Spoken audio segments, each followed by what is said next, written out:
Can you believe we're this deep into the NFL season? We got to make every second count. With DraftKings Sportsbook, you can make the most out of every game day.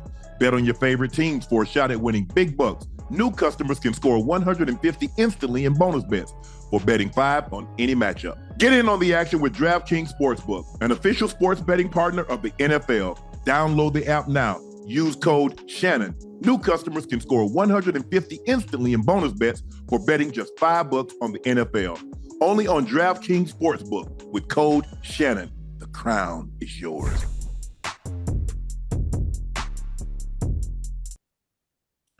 Hello, ladies and gentlemen. Welcome to another episode of Nightcap. Please make sure you click that like button. Make sure you hit that subscribe button. And in about 15 seconds, we're about to go over 345,000 subs. Remember, Ocho, we are running that giveaway. Get us to 350 by tomorrow, and we'll give away $20,000. 40 subscribers will win $500 each. Thank you for joining us with Nightcap. I'm your favorite sports unc, Shannon Sharpe. He's your favorite number 85, Bengals legend, Ringer famer, Chad Ochocinco Johnson. Thank you again for joining us. We have included the Shade by Laportier link at the top of the chat. Holidays are right around the corner. Make sure you go out and get yourself or someone you love a special bottle. Christmas, birthdays, and New Year's is right around the corner. Let's get into the action because we want to touch on a lot of games tonight, Ocho. The Ravens beat the Chargers 20-10. Lamar was 18 of 32, 177, one touchdown, but it was the defense that came up big tonight. The Baltimore Ravens defense forced 3 first-half turnovers, and the Ravens offense only managed a field goal on those takeaways in the first half. Then Jadeveon Clowney got a strip sack in the fourth quarter, and then, the offense went 3 and out. Zay Flowers said, you know what? I'm going to put an end to this. I'm going to the house. 20-10 final score. What did you take away from what you saw from the Ravens tonight? Obviously, the Ravens played good football, good balanced football at that. The defense, the defense did what they needed to do, and the offense did just enough to win the game. Obviously, the Chargers have continued to lose very close games. They were in the game towards the end of the game, and the Ravens took advantage of the opportunity towards the end of the game. As far as Zay Flowers, the real deal, man. Yeah. The real deal. He's gonna be a superstar in this league. I don't mean to switch teams, but so is Tank Dell. Those two, as rookies, the way they're playing as if they've already arrived, they playing some good football. Lamar Jackson, he didn't have the numbers that we're used to seeing from him offensively as a quarterback, but he was efficient. Did he have a turnover? No, he didn't have a turnover tonight. He had a clean game, but the defense won that game for them tonight. Fumbled, I think they got the ball back. They did. Yeah. The big lineman did get it back. Yeah. I think the thing is, Ocho, the way he started the game, I thought he was going man, he was like 8 of his first 10 passes he hit. I was like, okay, it's going to be one of those type of games because he is completing around a little over 70% of his passes. So I thought it was going to be one of those games. But you see, as the game started to progress, the Chargers says we're not going to let him sit back.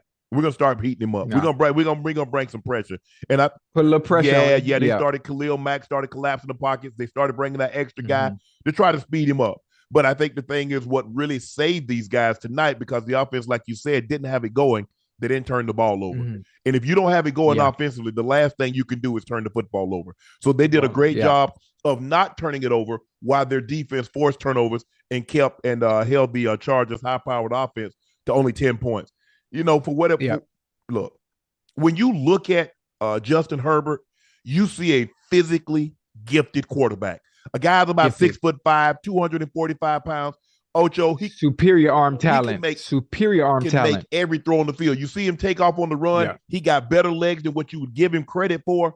But all I know is he's 30-31 in 61 starts.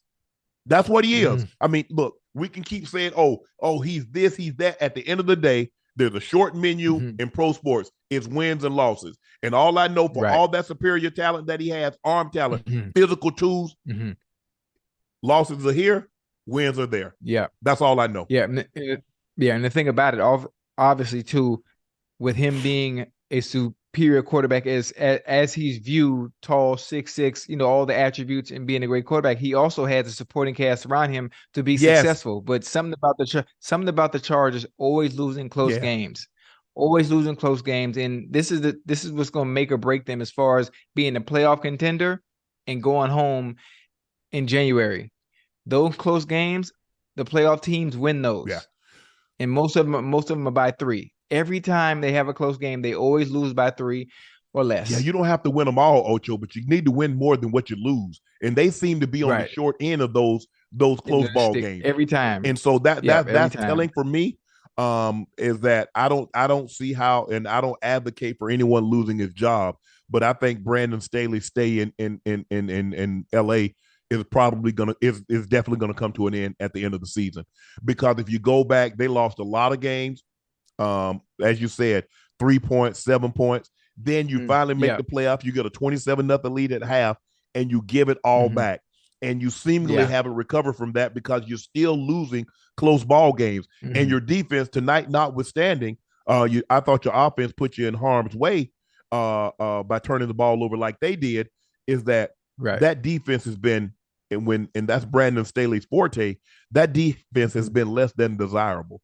And considering the talent that they have on that side of the ball, Ocho, they should be a lot better statistically than what they are. Right.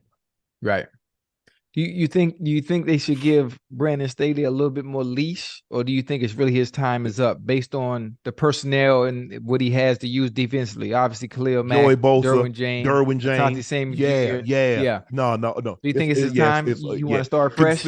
Considering now, look at what you got. Look at this quarterback. Look, they got Keenan Allen. They got Everett. They got guys. Now, I understand the big Mike Williams, the other receiver. He goes down early in the season, but there's no reason, Ocho. You mean to tell me with that offense, you give me 10 points?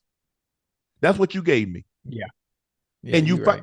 But now, mind you, now they playing against arguably the best defense in the league tonight. Okay, now. I'll concede that to you. Yeah. But with that offense, why do you continuously lose these close ball games? And a lot of times you have the ball in your hand at the end in order to either tie the game or to win the game, and you still come up short. Right. Okay. You're right. And then you look at it's hard to argue. And you look at their defense with the names that I mentioned. Khalil Mack's been a defensive player of the year. Joey Bosa was a rookie of the year. And guys have been a multi-time All-Pro, multi-time Pro Bowl players. You can't have that when you have that level of talent scattered throughout the entire team. That's just that won't cut it. And so I just don't see how he holds on. Justin Herbert was 29 of 44, 217, 1 touchdown, 1 interception. Jose Cardoza donated $20 and they asked, do you think a better coach can help Herbert overcome those last-minute drives? They're all out blitz. They all out blitz. Yeah. They go with a guy like that. I got to make you make a quick decision. I can't let you sit back there and think about what you and scan left to right. Okay, right. No, I can't let you do that, Ocho. I got to make you make a decision quick. And more, he'll pick you apart. He'll pick you apart. More times than not, Ocho. If I can speed a guy up, I'm gonna make him make a mistake. And that's what I'm trying to do. But it takes courage to do that now. It takes courage to blitz a guy that he has legs. He can jump out the window and take off and get a first down. And if everybody's back to turn to him, he can run a long ways. He can make every throw. Even if you're hanging on him, Ocho, he can throw a 10, 15, 20-yard out. He can still get the ball out under heavy duress. But I just something's not clicking. Something is going on with this team that says maybe new leadership is what they need. Yeah, I hate the fact that normally when you have a well-constructed team like this, like they do have, I hate when things don't work out, and obviously, and change is needed. Obviously, not from the front office, but from the coaching perspective. And most of the time, I say this all the time, players get coaches fired, but that's not the type of roster that gets a coach fired. Why they're not clicking and why they're not playing well, why they're not winning those close games, I will never understand. And it's been like that for what, 2 years now? Going on 2 years. 3. Because you remember when he first got there, he was going for it every fourth down, 4th and 2. He going for it. Look at that. Oh, he has courage. Okay, that'll bite you in the butt now. You got to play at the end of the day. You still got to play smart football. You continuously going for it on your own 20 and 30 yard line, and it's 4th and 1. That's not smart football, especially so early in the game. And you fake putting there's a time and a place for everything, but eventually your luck's going to run out. And like I said, when I look at this team and I look at the talent that they have, from a Keenan Allen and an Austin Eckler and a Justin Herbert and an Everett and all those guys at the skill position, Ocho, there ain't no way they're supposed to be playing like this. You're right. The funny thing about it is when you have a team constructed like this on both sides of the ball, I would almost say damn near equivalent to somewhat of the 49ers. I'm not saying they're the 49ers. I'm just saying as far as the personnel in comparison on teams, they should be playing that type of football, or they're getting the same type of results that the 49ers do with their squad. Yeah, I totally agree with you. Probably the game of the day, the Eagles beat the Bills in overtime 37-34. And remember, we talked about this a couple of weeks, I think about 2 weeks ago. That was a phenomenal game, Unc. Jalen Hurts, Ocho, he started 4 of 11 for 33 yards and an interception in the first half. Yeah, horrible. And he rallied. He ends up throwing for 200 yards, 3 touchdowns in the second half. He added another 65 yards rushing and 2 touchdowns. Now he has 11 multi-rush touchdown games in his career, breaking a tie with Cam Newton for the most by a quarterback in the Super Bowl era. Last week, Josh Allen was caught by NFL Films declaring, I feel like I'm effing back. His statement also came against the Jets. Josh Allen now is 0-6 in overtime. He was 29 of 51, 339, 2 touchdowns and an interception. Yeah. He also had 2 scores on the ground, a team high 81 rushing yards. What was some of your takeaways from this ball game? I mean, obviously the Eagles didn't play well in the first half. Jalen Hurts didn't play well in the first half.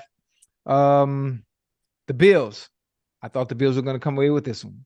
Obviously, Josh Allen being 0-5 before the game had ended, and obviously looking like they were going to win the game. I was not hoping. I'm not going to say I was hoping, but Josh has been playing extremely bad. Obviously, they play the Jets. I'm really not counting that win because the Jets are a bad team, and so I'm not going to count that win. So I was hoping this would have been good motivation. This would have been a good good confidence builder, a good omen, for the team. A good one, especially beating the Eagles team. Obviously, that is 9-1 or maybe 8-1 at the time. I got my numbers confused, but either way, I think it would have been great for them to finish this game off the right way. I thought they had it in the bag. I honestly did. I thought they had it in the bag. Obviously, the Eagles, they're going to the playoffs. They're going to the playoffs. They're going to make a long run. The Bills, I don't know what's going to happen. Obviously, they were 6-5 coming into the game. They haven't been playing well. They've been very up and down all season long. Diggs hasn't been happy. Josh hasn't been happy. Gabe Davis, not one goddamn target last week against the Jets. Not one target. He missed it. He had a Josh missed him today in OT. He had it for a touchdown. They came with the bomb. They came to blow it up, and he had him, and he missed him. Now I don't. Do we blame Mother Nature a little bit? Do we blame Ocho? Did you see the guy kick the 59-yard field goal in that driving rainstorm? Oh yeah. Hey. That would have been good. The ball looked like it'd have been good. It looked like it'd have been good from 65, 70. Right, 60. Because they hit the back of the net. Good kick. So that was a good kick. A good clutch kick at that. But now I don't know how they look. We were taught like when somebody comes on the bomb blitz and we're outside, we stay outside. If you're inside and they come with the bomb blitz, you try to cross the guy's face. Okay, but in a situation like Ocho, you can't miss that throw, Ocho. You can't.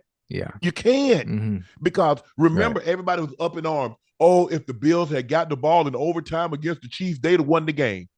They'd have won the game. Well, they had the opportunity to do that just now. They had the opportunity. They had an opportunity. They had the opportunity.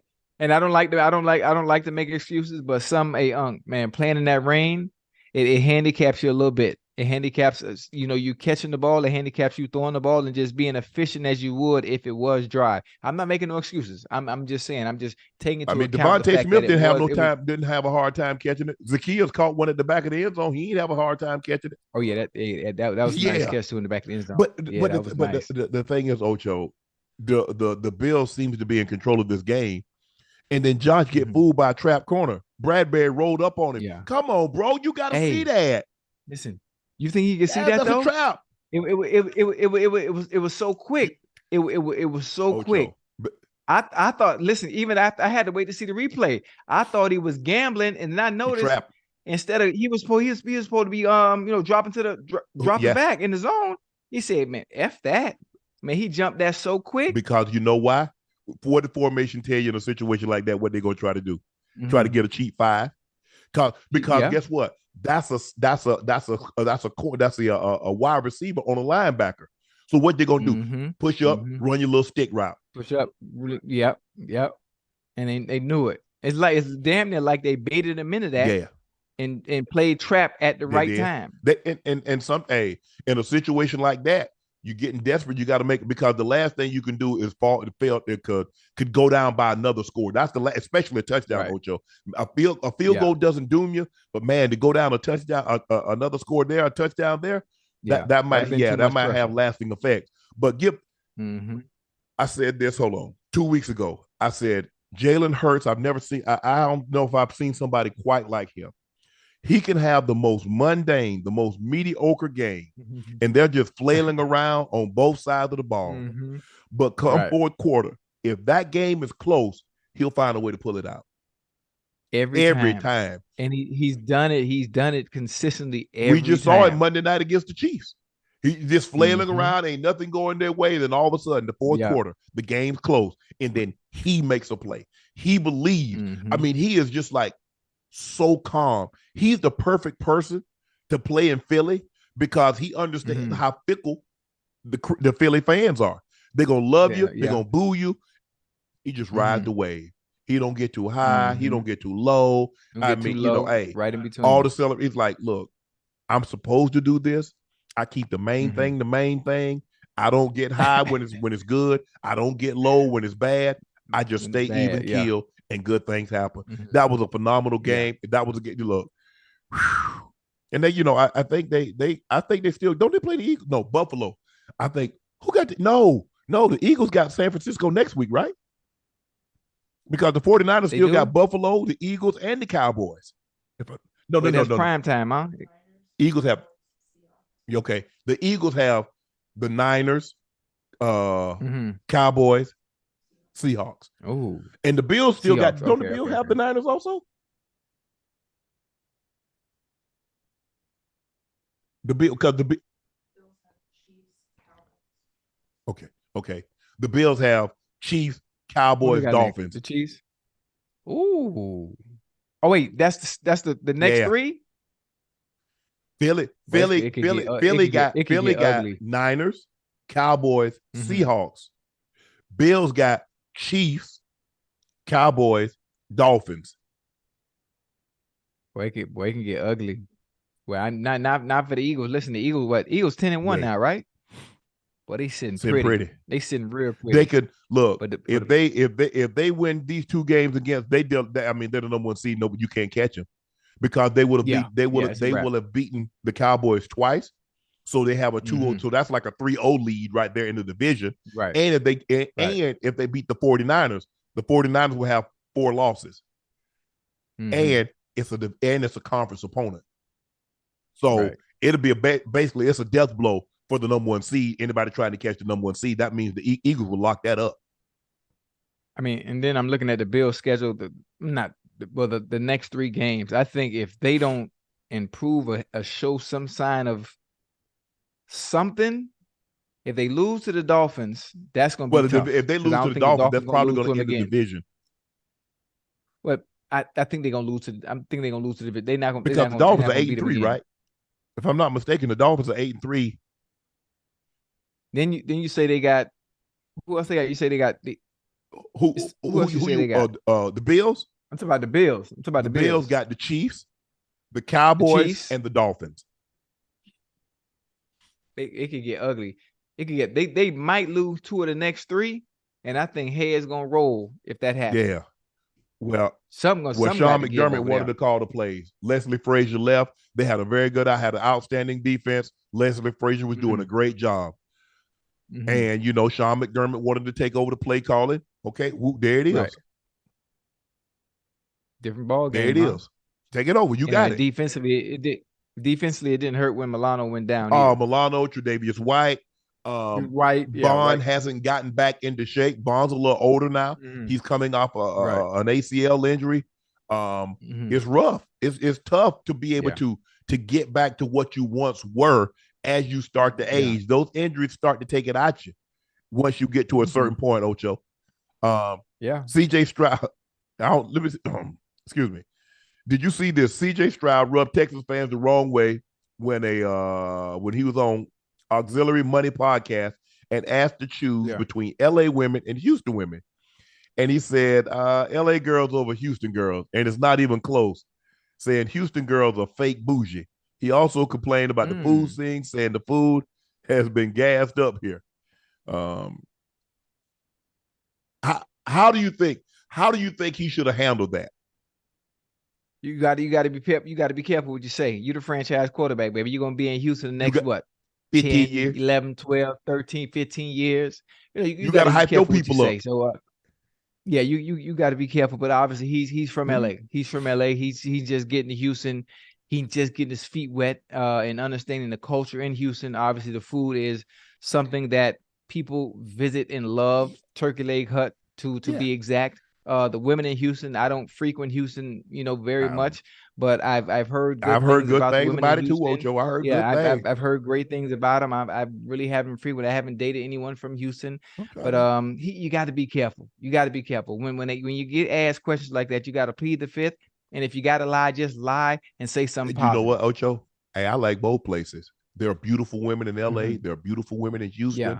It just all, hey, what's your flavor? What you like? Because both places got them. The cuisine, look, LA got restaurants, but Houston, if you like soul food, it's hard for me to believe that there ain't no good soul food places in Houston. There are no good barbecue joints in Houston. It's hard for me.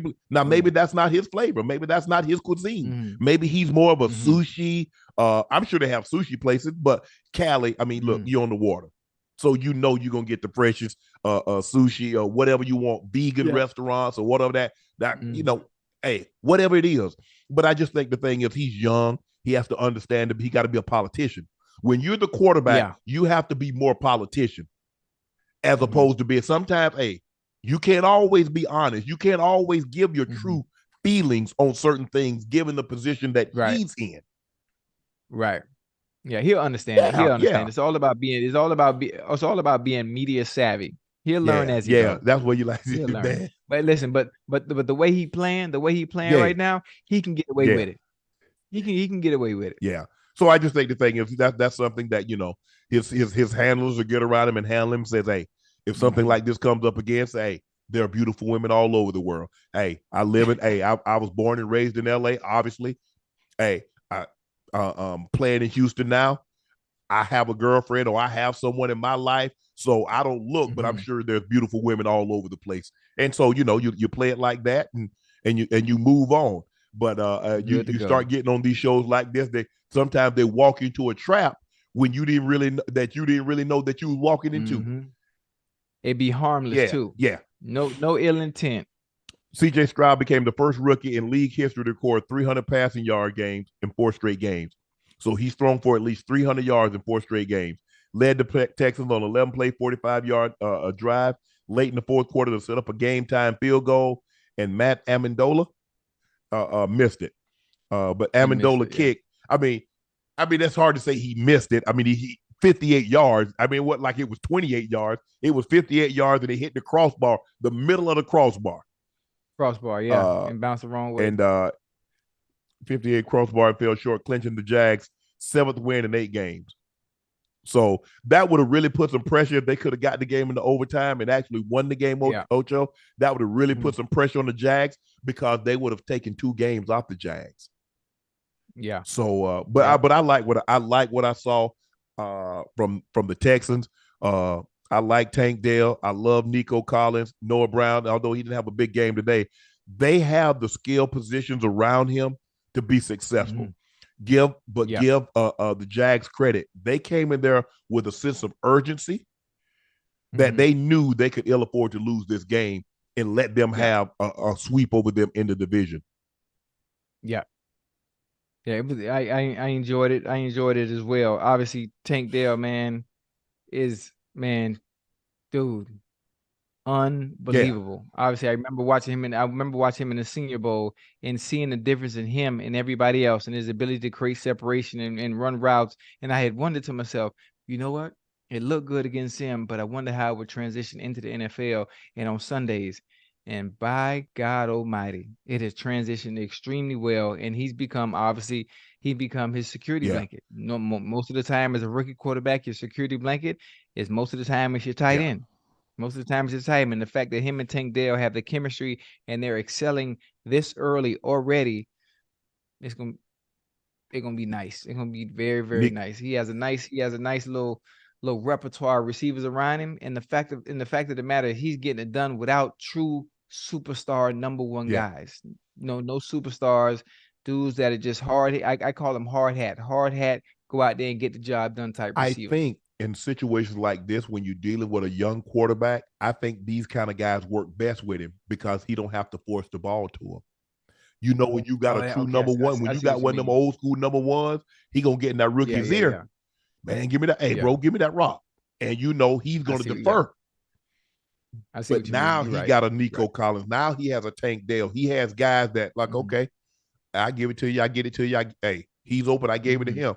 Not a situation where, hey, bro, what's up? Hey, you know I'm top dog here. So I think sometimes, Ocho, in situations like what he is with CJ Stroud, I think having these young guys, I think that works best for him. The Steelers go to Cincinnati, beat your Bengals 16-10. It looks like Matt Canada might have been the issue. The 16 points are nothing to write home about. But this was the Steelers' first game in which they've had 400-plus offensive yards in 58 games. In 44 of those games, Matt Canada was the OC. Kenny Pickett, 24-33, 278 yards. His completion percentage, 72.7%, was well above his previous high of 68%. But I know you saw this. Deontay Johnson. Yeah. Bro, and you drop a touchdown, and then you walk off the ball, and the ball is fumbled, and you don't do nothing. Listen, well, you know, you play tight end, and I can attest to what Deontay did on a 3rd and short. What most of the time, which many of us as receivers do, is we walk off the ball like that, and normally we engage with the DB in front of us to make sure to see if we got the first or not. He didn't engage with anybody, and he didn't look down to see if. So I can't even take up for him. Just the walking off the ball part. We all do that. We all do that. But not front side. Short. Okay, you backside. Front side? He was front side. That's how the ball popped out. He was front side. Remember, he didn't chase. Hold on now. Wait a minute. I know it was front side, but I'm just saying it was 3rd and short. Yes, but I'm saying. Yeah, 3rd and short. Normally it's a dive or something in the A gap, and you normally engage with your dude and just see if you get the first or not. No. But he wasn't even paying attention. No, but see, he wasn't even paying attention. I don't know. I guess y'all wasn't no running team. Man, look here. Mike Shanahan, man, if Ed and Rob would have walked off the ball, right. Man, first of all, Alex Gibbs was our O-line coach. Man, Alex would have ran out because back then they didn't have those cordless, Mike. You had the cords back when you and I played. Alex would have ran out there and wrapped that cord around Ed and Rod's neck. Man, hell no. Walking off the ball. Yeah, you got to be locked in. You got to be locked in right there. Especially if you're gonna walk off, at least be engaged with the DB and knowing to see if your running back got the first down. If that ball pop out, you want to be right there to be able to jump on that thing. It's a horrible, Ocho, and it's a bad look because you complaining about the ball. You dropped the touchdown on the drive before, right? And then you walk off the. Okay, walking off the ball is bad enough, but the ball pop out and you don't even chase, Ocho. Yeah, he ain't see it though. You gotta look at if you look at his body language, look at his eyes. He didn't even look down. He didn't look down to see if he had turned walking back to the damn huddle already because he thought the running back was down. Man. Yeah, that's unfortunate. That's unfortunate. He was a little disengaged right there. He was a little disengaged. You can't, Ocho, because if you think about it, offensively you're struggling. Yeah, you're struggling. Yeah, and you want to show that the new coordinator, hey, we need to get the ball to Deontay. He busting his butt. Yeah. You see, he busting his butt. I mean, I already know Mike Tomlin had a conversation with him. You already know Mike T. Yeah, of course. Mike don't play that now. Mike said something. Mike gonna say because this is the story, not them winning. Yeah. This is the story Yes. now, and that's gonna be that's gonna be all the Yeah. headlines. That's gonna steal the joy from the win. And offensively, listen, was Matt Canada the problem? You think? Excuse me. Or did they just happen to have a good game against a Bengals team that doesn't have Joe Burrow? Well, Joe Burrow wasn't playing defense. He don't play defense. But we'll find out. It's one game. Maybe this was an anomaly. Right. Let's see moving forward. Can they generate other 400-yard games? Can they generate other wins? Now, they've won with Matt Canada, but I mean, they were outgained in all of the games in which they won. Right. And you're not gonna go very far if you were to make the playoffs, giving up teams outgaining you by 100 yards, outgaining you by 200 yards. But give them credit. They went on the road against a division opponent, and they found a way to win a ball game. So you have to give them credit for that. The Chiefs offense seems to have gotten back on track, steamrolling the Raiders. Kansas City got up to a wobbly start, generating 13 yards on their first two drives, starting in a 14-0 hole. Then my homeboy stepped on the gas. The next three drives by Kansas City, 71 yards, touchdown. 79 yards, touchdown. 75 yards, touchdown. Mahomes finished today 27 of 34, 298, 2 touchdowns, 0 turnovers. No turnovers. And I think that's why they overcome that deficit. That's why they overcome that deficit, that 14. You know what? We're going to give y'all 14 points. We spot you. We're going to give you 14, and Mahomes going to show you how good he really is. And media outlets, the pundits, they always talk about, well, he doesn't have a true number one. If Travis Kelce's not playing well, he has nobody to throw to. Well, shoot. Isaiah Pacheco stepped. Rashee Rice. Is it Rice? Rashee Rice stepped up. Pacheco, man, listen. Somebody must piss him off or something. I ain't never seen nobody run the ball that angry since Marion Barber. Remember Marion Barber? Rest his soul. It's like they have the exact same running style, like somebody pissed them off. Why are you running angry? Every step is like it's intent and will to hurt, but ain't nobody in front of you. Yeah. Man, the Chiefs, not even the Chiefs. Mahomes, man. Mahomes is special, man. Mahomes is special. You see that pass he threw to Kelce? On that sail route. Dog, the placement. Unbelievable. The arm angles, man, the movement in the pocket, the poise, just everything about him is immaculate. Yeah. And down 14, most of the time you start pressing. You start pressing. You make mistakes. No mistakes were made. Nope. No mistakes were made. And they came back, they win the game. But again, they were playing the Raiders. Yeah. They were playing the Raiders. Can you play a good team like the Cowboys or the Eagles and be down by 14 and still think you're just gonna overcome it? It's a different ball game. And I think the thing is that also is that you saw he got Kelce involved.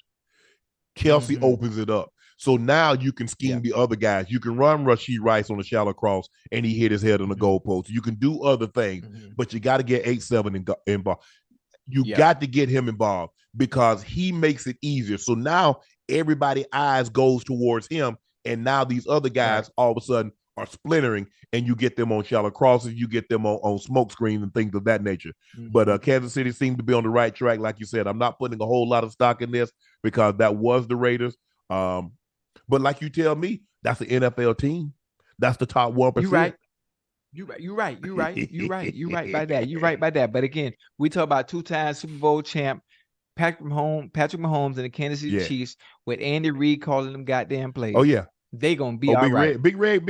The thing is, but you can't turn the ball over because if you get off to slow starts like that, Ocho, you can't turn the ball over because now all of a sudden you're already down 14, and now you let people steal your possessions. So I think that was one of the things that I saw that they did a great job of protecting the football. Mac Jones had another rough day, Ocho, throwing 2 more interceptions in a 10-7 loss to the Giants before being benched for Bailey Zappi at the half. Now, Zappi, it wasn't like Bailey Zappi to play great either. He didn't. But you know what, Ocho? It's time for the Patriots and Mac Jones to part ways. I mean, how many? It ain't even. Go ahead. Hey, what they doing, Unc? Like, come on, what we doing? Come on, Bill. What we doing? Bill O'Brien, what are we doing? Listen, this is a great analogy. This is all that makes sense to me. If you don't like something, just bench him and be done with it. They have benched Mac Jones 4 times this Yes. year.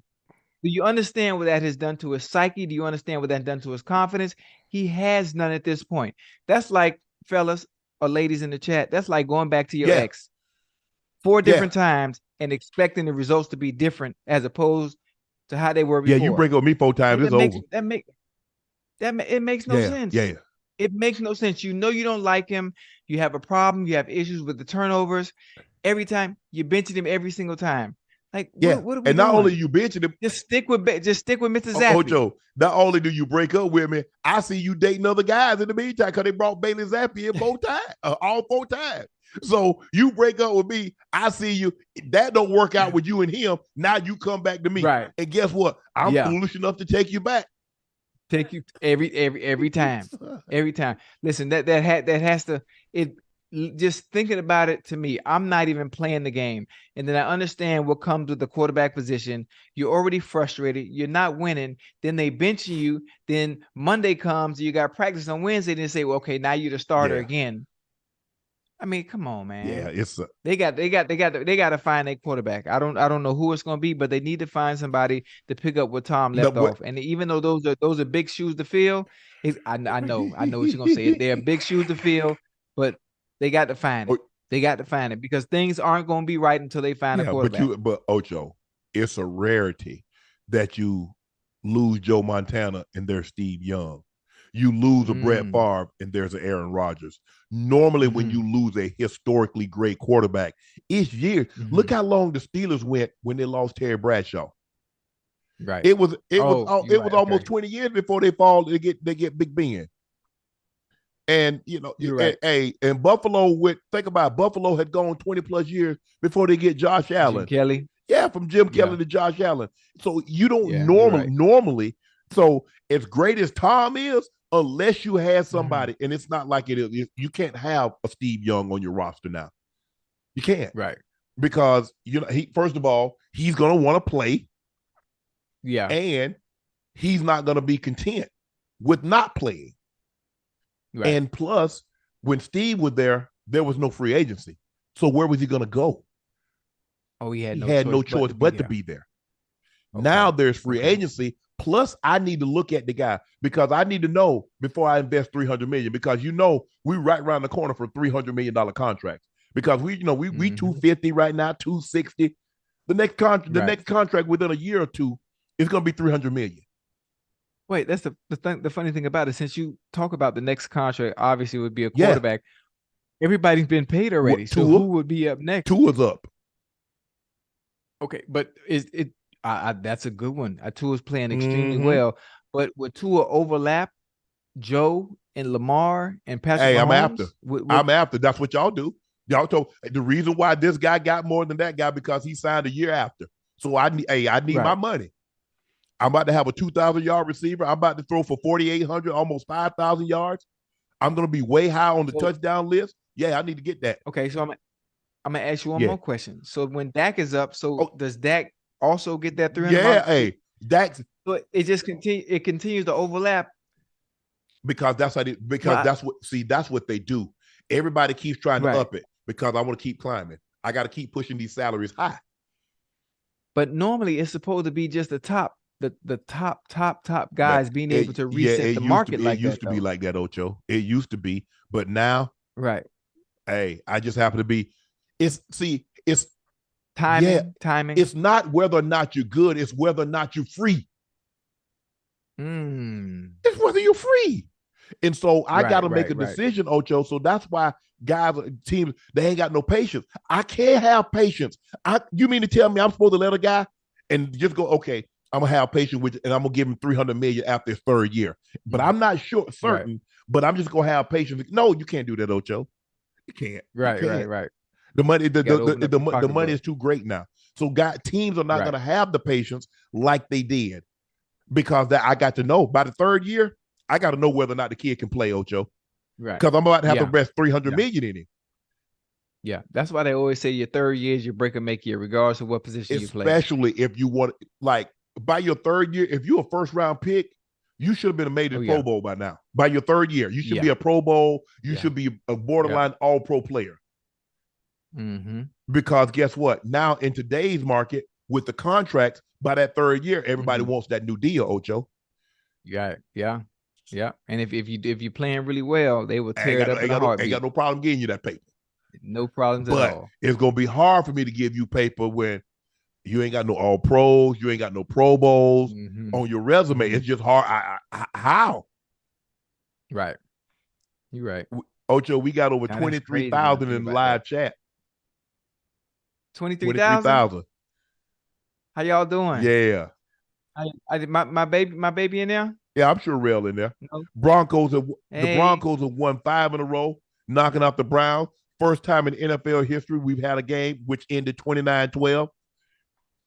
I think Sean Payton has realized at this point, Russ' career, less is more. So, Russ loved to cook, but Sean Payton just let them handle the appetizers right now, Ocho. He said, we will. Yeah. Because in the 4 of the last 5 games, they've topped 120 yards rushing in 4 of the 5 games of the win streak. Russ hasn't posted a single game of 300 yards passing game during that span. He's only averaging about 170 yards passing per game. But I saw that. But he hasn't thrown an interception. I think he had a fumble today, right? Didn't he fumble today? I think he fumbled once today. Yeah. Listen, the Broncos, them boys done won 5 straight. Like Russell Wilson say, Bronco Nation, let's ride. Yeah. Are you ready? Are you ready to give Russell his flowers? You ready to give Russell his flowers? Yeah, he's playing well. Has it been good? Yeah, he's playing well. He's playing well. Hey, listen, he's not throwing up historic numbers. We were all fussing about, obviously, the chemistry between him and Sean Payton. Yeah. It wasn't what it should be. And, man, forget all that. Jerry Jeudy and Cortland Sutton, man, they on a 5-game I would like to see him get Jeudy involved more, though, man. I don't know what it is. What's going on, Ocho? You're a wide receiver. What's going on with Jeudy? Why is there a connection? I just right now, obviously, if you look at the numbers, listen, Russell only threw the ball 22 times today. 13 for 22 for 125 yards. So unless you have plays specifically scripted for him, I think Sean Payton has Russell Wilson playing mistake-free football where he's not really wanting to let it go or let it all hang out for that matter. Keep us in contention, keep us close in the game so we can win these games, which is why I think they have won the last 5. 5 in a row. I think when he get a little bit more comfortable and gets back to his old self, I think that's when we'll start throwing all over the place, all willy-nilly, like I call it, and we'll see the 300, 400 yard, well, not 400 a little bit much, but 400 yard gains from Wilson again. No, I don't know. I don't know if that's necessarily because when you got Javonte Williams, you got Samaje Perine, and they're running the ball. They're power backs. So, hey, let's see if we can keep it 3rd and short. Yeah, sometimes I wish they could push the ball down the field because everybody's crowding the line. I mean, a lot of times Javonte is getting the ball. He's getting hit in the backfield. I'm like, well, damn.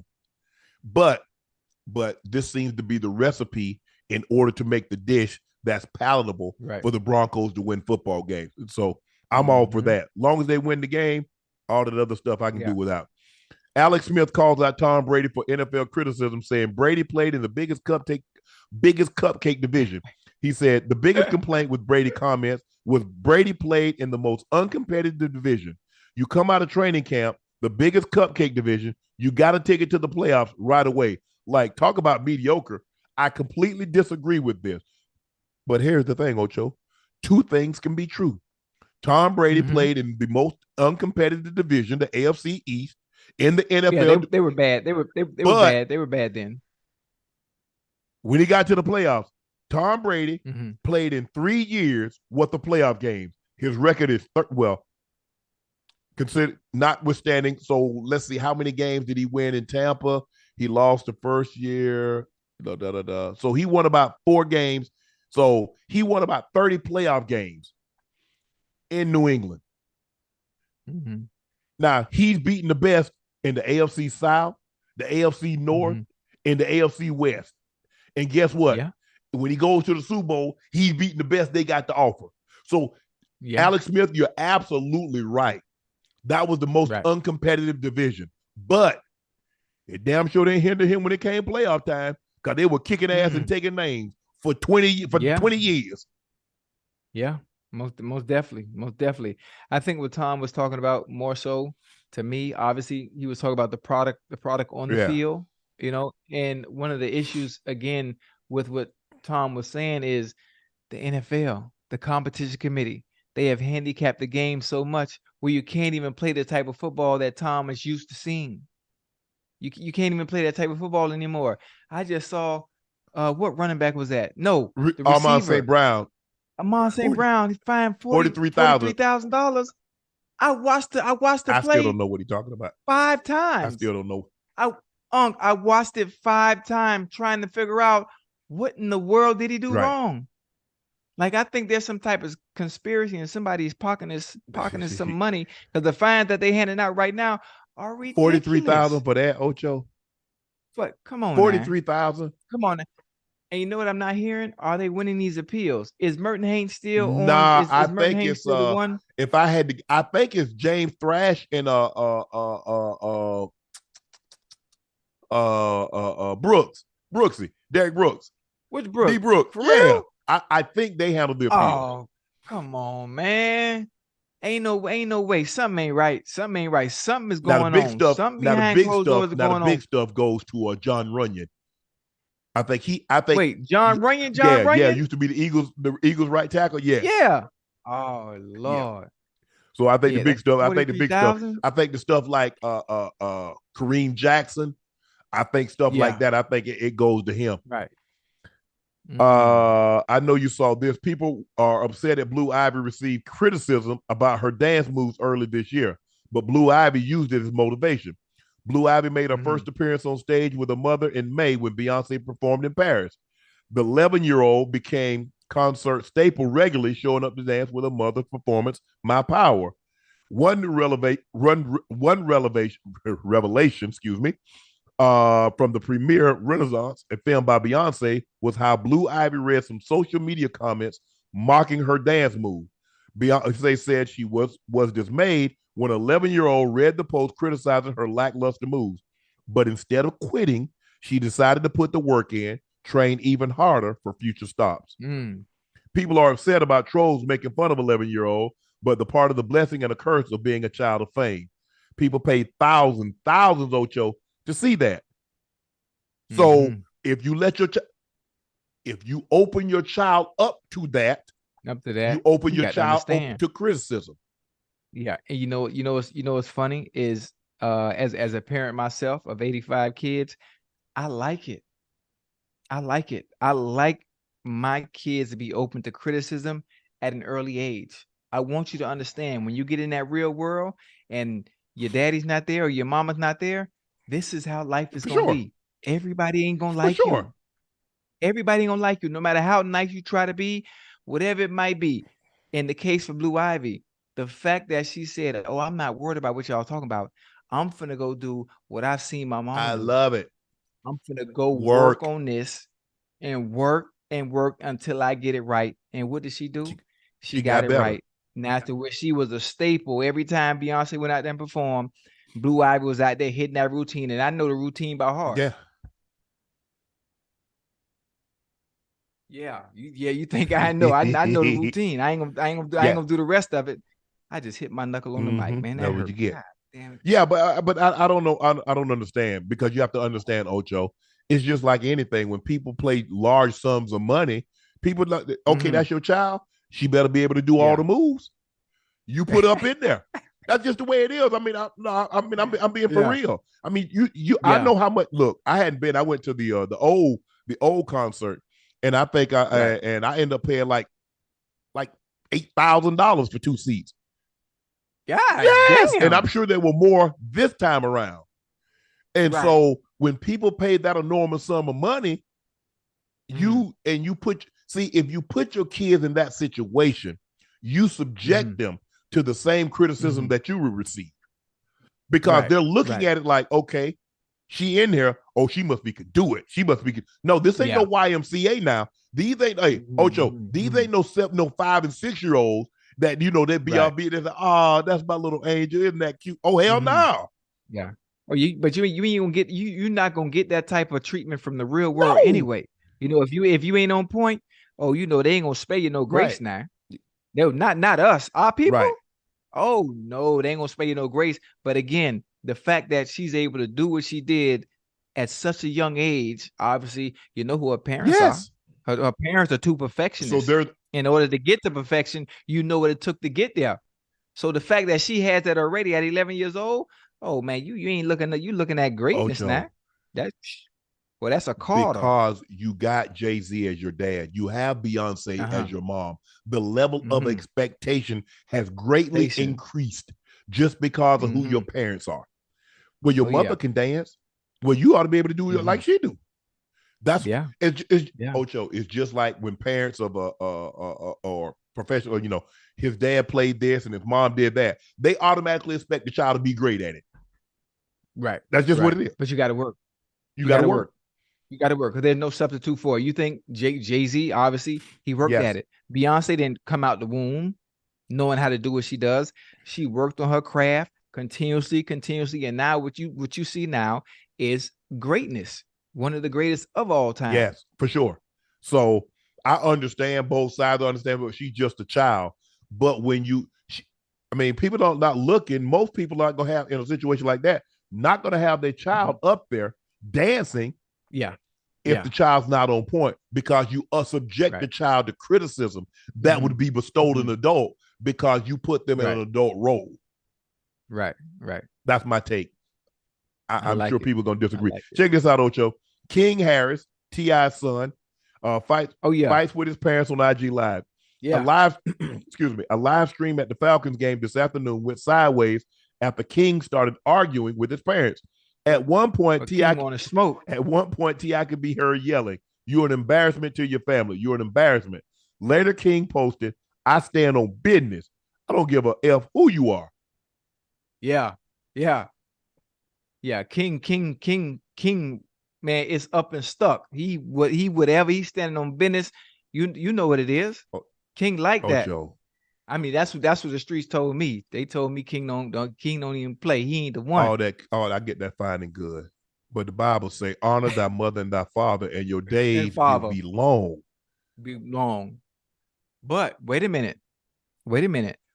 Was King raised by his mother and father? Or was King raised by his grandmother? Look, Because I'm kind of confused. I'm kind of he confused. said, and I read this where he said he was Mm-hmm. raised by his grandmother, and when they shot the show, he would come over there for the show. Okay. Well, maybe they had some type of But special here's the arrangement. thing, Everybody's living arrangements is Ocho, different. I was raised by my grandmother and grandfather. My grandma raised me I ain't gonna too. be disrespectful to my parents. Oh no, not my They mama. gave you Well, you life. know Hurricane. You know Hurricane Paula. No, man. Be Come on, disrespectful. bro. I mean, Right. they clearly they loved you. You've done things and they bailed you out. Mm-hmm. They've been there. Mm-hmm. And I understand Yeah. that's what a parent's supposed to do. But bro, Mm-hmm. this disrespect, I ain't Yeah. about that. I mean, but listen. I mean, I know you're not about it. Obviously, Unc, you were raised in a different time. You know, your grandma ain't play that, your mom ain't play that. Uh, I know Tip very well. I know Tiny very well. Obviously, they don't play that either. But I think King, we don't know what he's going through. We don't know what he's going through. It might be more than beneath the surface that we don't know. Standing on business. There might be some things circulating as a child, as a teenager. Wait, is he a teenager yet? No, he He is a yeah, teenager, for right? sure. Yeah. As a teenager, some other things going on because that rage and that anger that was displayed while that camera was rolling, that's more than just an argument. That's more than just me being upset. It's more to it than that, and I can tell. So I don't agree with it. But as a child, there's something else going on where Tip got to sit him down and talk to him, man, father to son, because it's deeper than whatever he was angry about. Sometimes there have been times that I knew that my grandmother was wrong. I For just eat real. it. But grandma ain't I never just wrong, eat it. man. I just eat it. You just eat it. Right. It's okay. Yeah. Because I Right. know in the long run what she's trying to do. And Yes, I sir. never felt that my grandmother punished me unnecessarily. And I always kept that in the back of my mind. It was always a long game that she was trying to play. Shannon, when you go out in the real world, I want you to be like I said, and I tell people this all the time. The proudest she was what we became outside of football. The men, the people that we were, the way we conducted ourselves.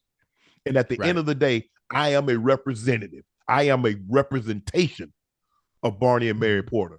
I'm also a representation of my mom, Mary Alice Dixon.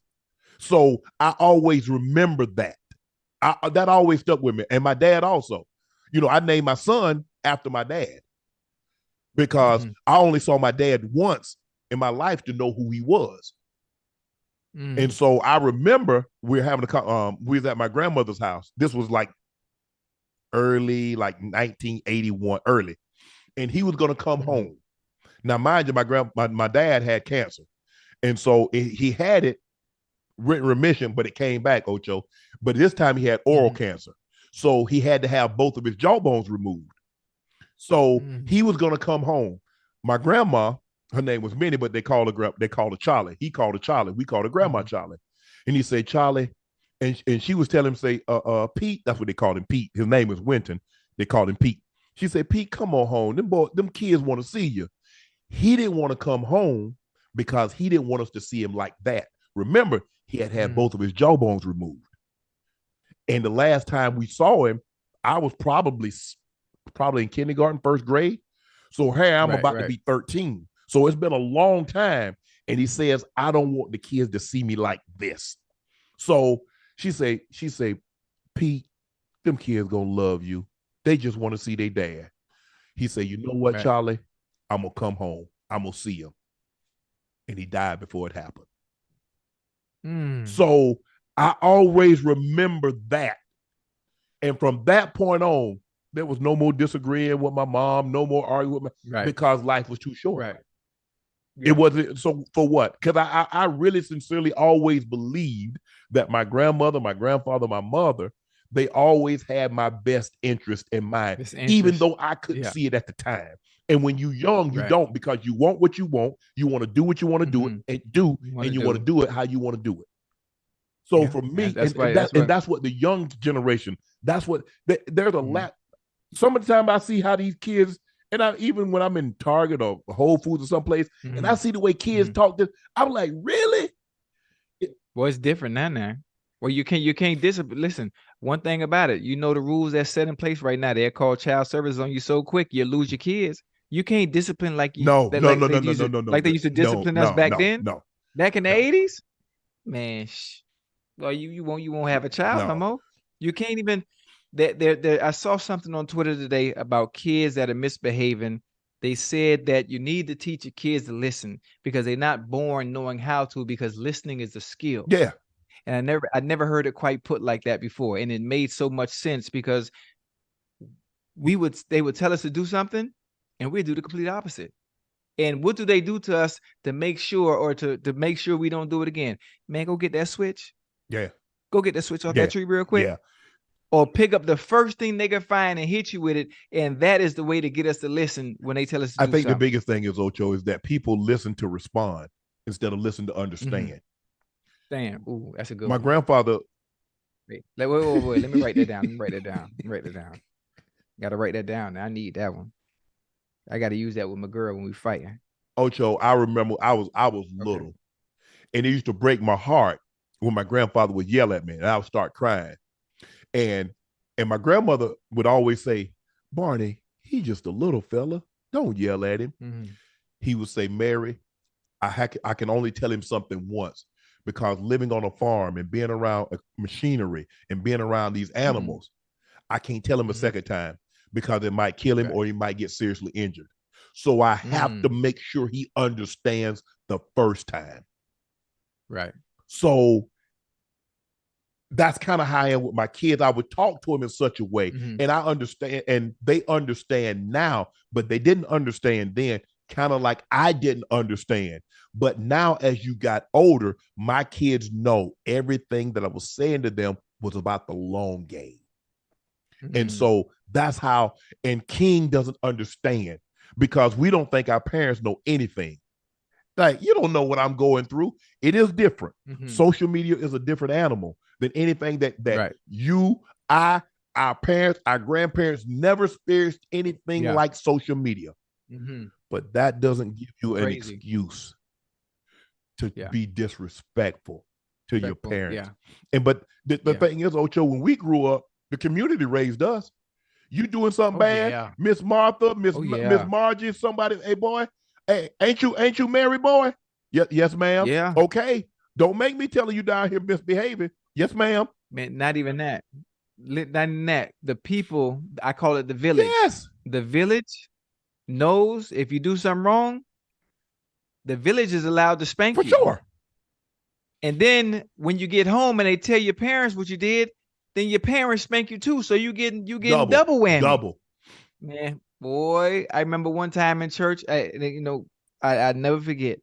One time in church, I'm in Sunday school, and I had $1, and I wanted to get something from the soda machine. And I asked the lady at the time in church, I said, can't remember her name, sister, whatever it might have been. Do you have change for $1? I had $1 bill. Do you have change for $1?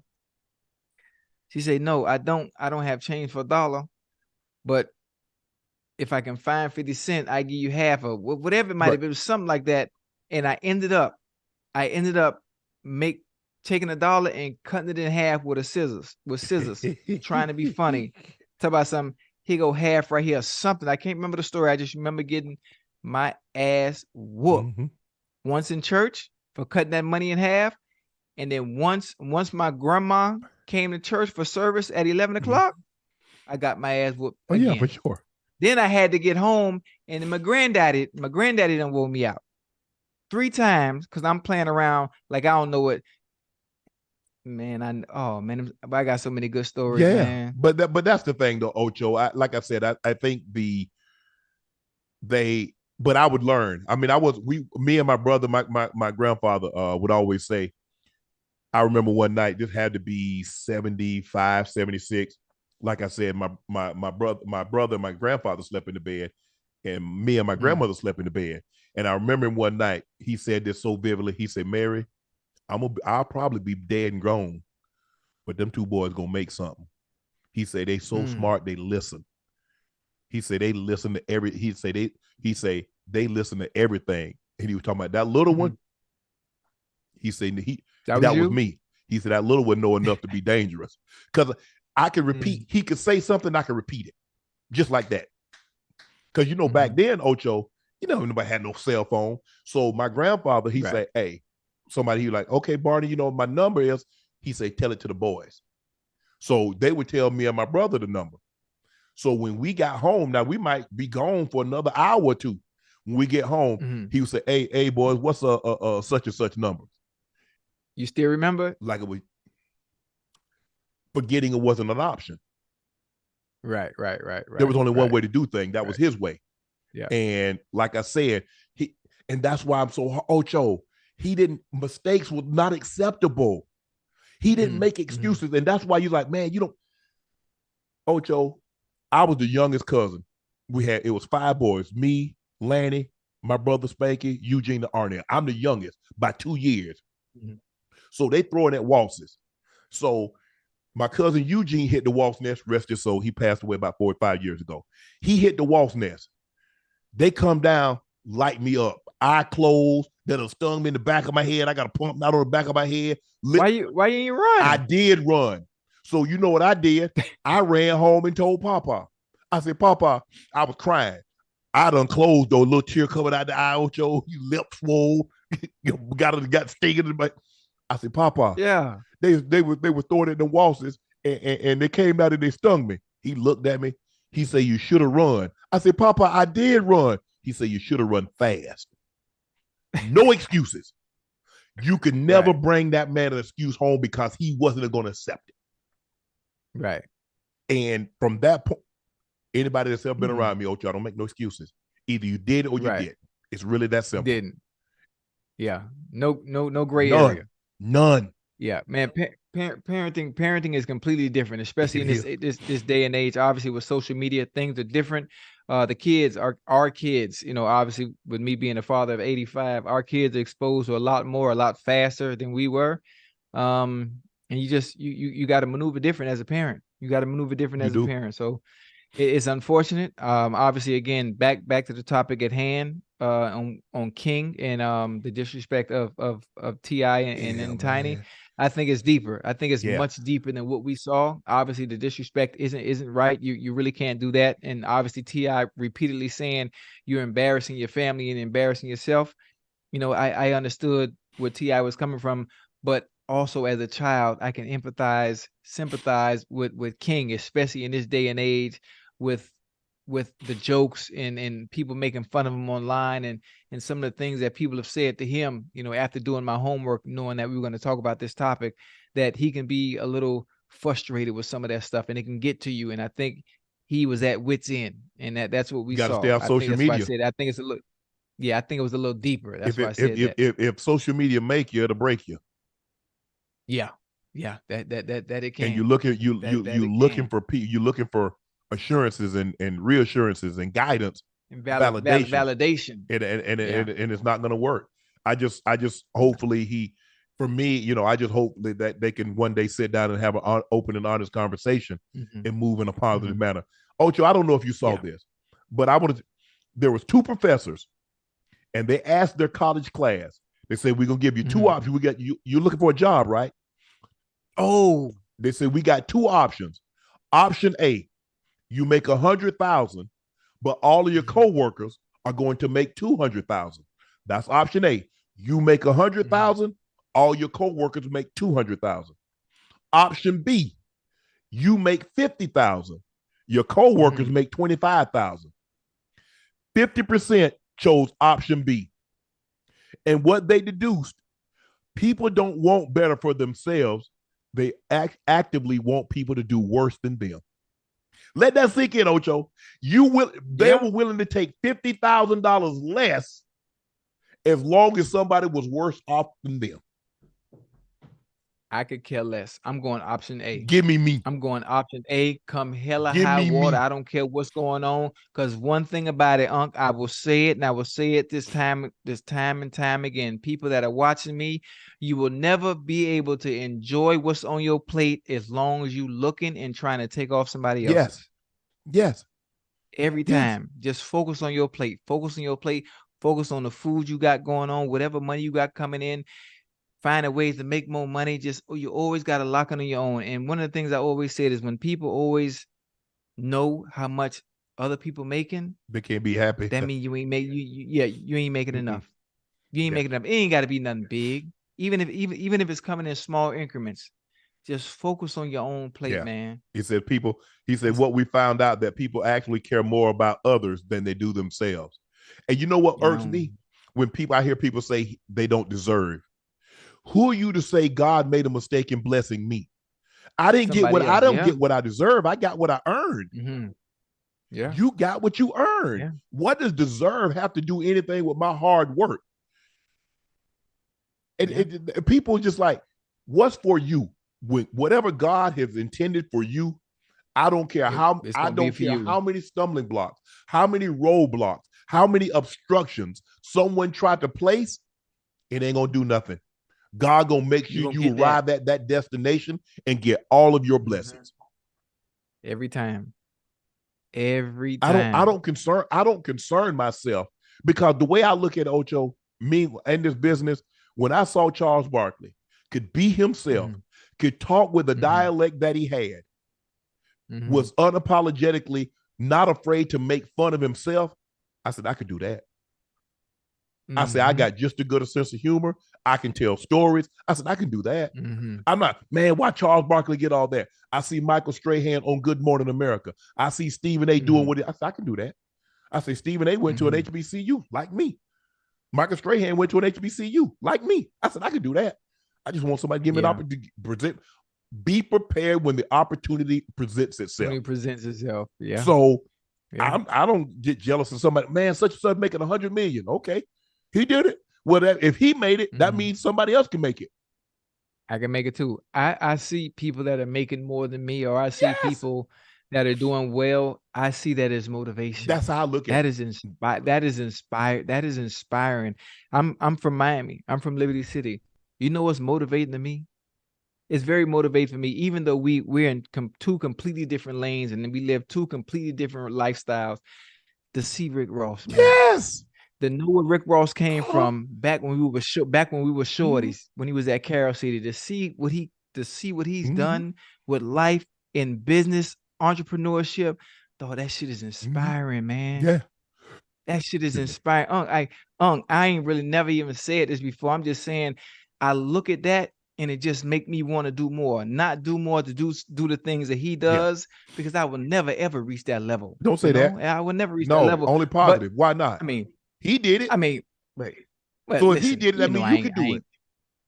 I'm just saying, I don't maneuver that way. I'm not a private jet weighing or having he doesn't have 300 cars. He don't have to do that. That's what he wants to do. Well, why can't you accumulate that and say, you know what, I'm still gonna fly what I fly.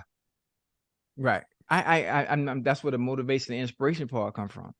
You know, I just thought that shit is beautiful to see, man. Because all that sometimes I can wake up in the morning, bro, and I just go to the page and just look at it. Yeah. Like that's raw. And it just made me want to get up and just do something. Yeah. Like I need more jobs. Well, that's my greatest motivation was my role model was lived in the house with me. My brother went to the University of South Carolina. When he went to the NFL, he's like, I said, he ate the same food I ate. I said, he ate possum and raccoon and turtle. I said, he went to the NFL. Yeah. I can go. Whoa. Come on back to me now. Ate turtle? Yeah. Alligator turtle, snapping turtle. Yeah. Ocho. And so when I saw him do that, every car my brother got, I got the same car. Same color. Yeah. The only difference was when he got a Ferrari, he got a red one, I got a black one. He got a white Benz, I got a white Benz. Yeah. Every car. We had the exact same car. He had an S500, I got an S500. He had an SL, I got an SL. He got a Ferrari, I got a Ferrari. Yeah. That was my motivation. I was like, oh, he could do that. Live. Oh, yeah. And when I see Ross and I see these other Snoop Dogg's another one. I know Snoop. Oh my good. I can pick up the phone and call Snoop. I see Snoop. Yeah. He went from gang banging and this and that. He has one of the highest Q ratings of anybody. Listen, the ultimate rebrand. Yeah. Ultimate. And this is good. This is good also for the people in the chat, the people that are watching. You always use, it doesn't even have to be celebrities. No. Celebrities. It can maybe it's a doctor, people maybe at it's a lawyer. Level, people that just little stuff, man. Always using other people as motivation and not hating on them. Not hating. Everybody always hating. Everybody always pocket watching. Why you do this? Why you got that? That should motivate you to want to do whatever it is in your respective craft. It just, I don't know, man. I use little stuff like that just to keep me going. Just to keep me going. Man. Take little bits and pieces from other people, man. That shit is inspiring. Ocho, I look at it like this. I don't need a lot of love. I just need love from the people that I love. I don't need the world to love me. I remember my grandma used to say, boy, you don't need anybody to pat you on the back. You got two good damn hands. Pat yourself on the back. Resonated. I think I did a good job. That's good enough for me. Everybody's not going to be happy with the way I talk, the way I dress, what I say. Yeah. Hey, I criticize this. Somebody's going to be upset. I talk about this person. Well, I didn't talk about that person long enough. You said this about Josh Allen, but you didn't say this about Lamar Jackson. You said this about Dak Prescott. You didn't say this about Patrick Mahomes. Bro, you can't please everybody, nor should you attempt to. The hardest job in the world is to try to please 8 billion people. Well, you'll never be happy. You'll never ever be happy. And so, when I see guys, I see a Ross and I see a Snoop Dogg, or I see people in my profession, Stephen A., and I see how hard he worked, and I see Stray, and I see how hard he worked, and I see Charles Barkley, and I see Shaq. Man, I was like, man, I can do that. I say Charles Barkley from Alabama. I'm from rural South Georgia. Shaq grew up in San Antonio. He was a military kid, moved a lot of different places. But when he talks about what he say, Sarge, he talks about his father, Sarge, discipline, structure. Yeah. You see? Yeah. You know, it's funny. I like that you just said that the two of the most important things that I didn't have growing up. Two of the most important things I didn't have growing up that grandma always instilled in me. My grandfather always tried to instill in me, but my structure and discipline, I didn't have it in life. I had it on the field. I had it in the area where it didn't matter. It took the man. Okay, you're not listening. Okay. Obviously, he's not seeing the motherfucking signs. Oh, you still doing that, huh? Okay, you know what? Let me sit your black ass down real quick. Let me sit you down real quick. Let me take some of this stuff from you so you can understand you ain't moving right. Nah, back on track. The structure and the discipline is in place. The foundation that I need is in place. You know, hey, without a foundation, shit, what you gonna grow? What you gonna grow if your foundation ain't solid? Anything. There's nothing that can stand if the foundation isn't solid. And even if you build a solid foundation on leaky ground, on shaky ground, it still will succumb. Oh yeah, at some point, every time. And if you ain't got no structure and discipline, you bound to fall at some point. Without discipline, you're gonna probably quit and you're not gonna be focused.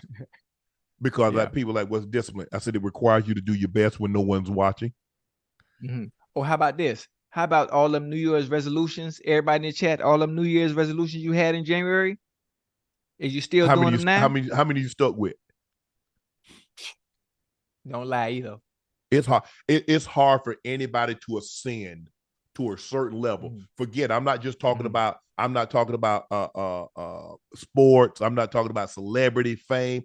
I'm talking about it's hard to ascend to any level of success without discipline. It's hard, Ocho. Without structure. Very. This, and this.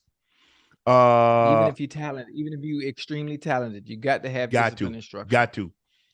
What is it? Aswar Sadi donated $50. Unc Ocho, who are your top 4 teams that will make college football finals? And do you see Caleb Williams being the number 1 draft pick? Well, no matter what happens on Saturday, Georgia will be in the college football playoffs. No matter what happens, they can lose 100-0. Michigan. They're going. I believe Michigan is going to beat Iowa, so they'll be there. There are 2. The 3 seed. Will Florida State beat Louisville? That's going to be interesting because I believe if Louisville were to beat Florida State, I don't believe Florida State's going to go with 1 loss because they lost their quarterback, Jordan Travis. Now it comes down, okay, Oregon and Washington, right? Yeah, they play each other. I would have put Washington. I would have put Washington at 3 because I think Ohio State's at 5, right, or 6. Washington beat Oregon, so who do they play for the Pac-10, the Pac-12 title? Okay, so the question is, Ocho, top 4. Excuse me. If Oregon beats Washington beat them early. I think you have to take Oregon, but then Washington says, well, we beat them. So we got 1 loss. I think the unknown, let's just say for the sake of argument, if Alabama beats Georgia, does Alabama jump someone? But we know that's not going to happen. Alabama is squeezing out lucky wins, Hail Marys, by the grace of God, the football gods blessing them. They not beating Georgia. You thought that with Bryce Young when Bryce Young then went down there and beat them. You remember Bryce Young beat them? That was a much better Alabama team, offensively and defensively. But I think things are a little different now. When it's all said and done, I think it'll be Georgia, Michigan, Washington, Oregon. Nah, Washington. Washington already beat Oregon. Yeah, but they play for the Pac-12 title. It's easy. They're gonna beat them again. It's easy if Washington beats them again. It's a foregone conclusion. They're undefeated. Yeah, they're gonna beat them again. They're gonna beat them again. There's too much firepower over there. Hey, that Bo Nix Jr. got too much firepower. Playing though, man. Yeah, Bo Nix playing, but them Huskies, they special. So okay. They special. So I'm gonna go Alabama, I'm gonna go Georgia, Michigan. I'm gonna take the Ducks. I'm gonna take the Ducks. I'm gonna take the Ducks. Oh, come on, man. And who your number 4 then? Don't say Alabama. Where's Ohio State? Florida State. But here's the thing. I think Louisville gonna beat Florida State.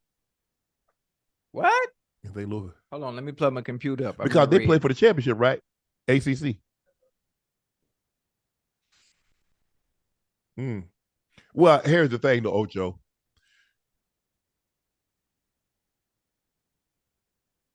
Will the committee take a one-loss team over an undefeated team in the college football playoff?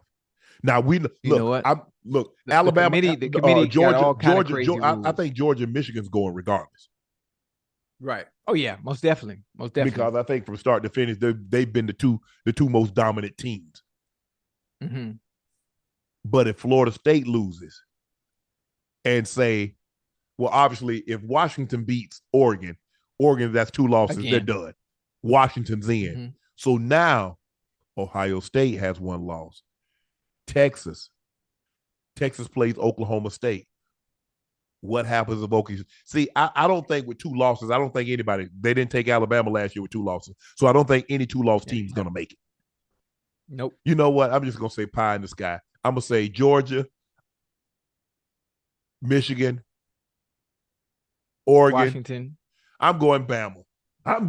Roll Tide. I hate to say it, but I'm going to say Roll Tide. All right. Roll Tide. Unc Ocho J donated $10. Asked, hey, Unc, I was in Savannah this weekend. I ate at Carrie Hilliard. Just curious. When was the last time you ate at Carrie there? 3 weeks ago. 3 weeks ago when I was in Savannah, we went there and we got it to go. I got the fried chicken, white meat, fries. I don't know what Jordan got. He got something fish. He always gets some fish thinking of people cars ish. What's the name Carrie of it? Hilliard. Okay. Ooh, it'll be swinging too. It was nice. Jacob donated $20 and asked, use your third blessing to slide in the Doc DMs. But here's the thing. As a sniper, when a sniper shoots, nobody hears it. Nobody knows it. Ooh. Just target down. Hey. Just target down, Ocho. Go ahead and talk, man. I ain't gonna say nothing. I like that one. But I could not fire. Hold on. Let me write that one down right there, boy. Yeah, when a sniper shoot, nobody. Yeah, I'm stealing all of them. Vincent R donated $10 and asked, Unc and Ocho, who do you believe are your top 5 greatest boxers of all time? And love your show. Looking forward to it every day. Top 5 all time. Hey, Ali. Okay. Floyd, Mike Tyson. Boy, there's so many greats, man. There's to squeeze in that 5, boy. Mm-hmm. There's so many greats. Sugar Ray Robinson would be at the top. That's your one? Yeah. I think Armstrong. I mean, because it might be preference it too, is. based on who you like, and who you saw, and who you saw. Yeah. Because I saw a prime Roy Jones, and I thought he was the greatest boxer I'd ever seen. I saw prime Sweet Pea Whitaker. I don't know if you remember Sweet Pea Whitaker. Man, yeah, of course. Best defense. Yeah, he was Floyd with defense before Floyd. Yeah. The Brown Bomber, Joe Louis. But back in the old days, Ocho, them guys would fight 10 times, 12 times a year. Guys were having 180 fights in a career. Yeah. It's different now. Yeah. It's different. So I only named 3. I said Floyd for me, Muhammad Ali, Mike Tyson. I need 2 more. I'm trying to think. It's so many good ones, man, to squeeze into that Sugar Ray five. Robinson is top 5 for me. Joe Louis is Yeah. top 5 for me. I'll put Floyd in there, 50-0, and the amount of champions that he did beat. I think that goes.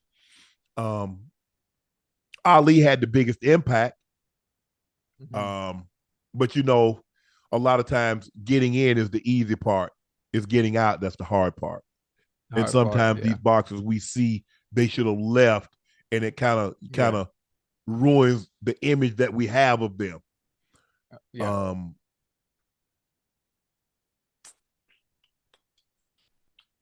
Man, that's a good It one. is.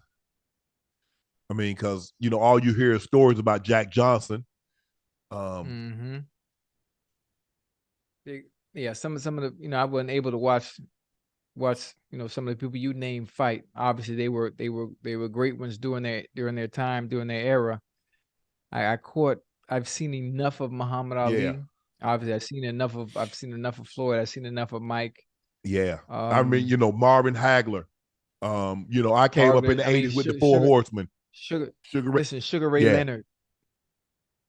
No, Tommy Hearns. I thought that's hard, he can see that was George Foreman. You got Lennox Lewis. I mean, you got so many greats. Yeah, it's kind of hard to just like rank the boxers. You probably have to put them in in a category weight class. The 5 best heavyweights, the 5 best, welterweights, middleweights, flyweights. Yeah. Because it's too hard to rank like, okay, because it's just hard. It's not like basketball. You know what I'm saying? You could just rank basketball, football is a little hard because because you kind of want to gear towards offensive players. Yeah. Yeah. Unless you are LT that transcends. Right.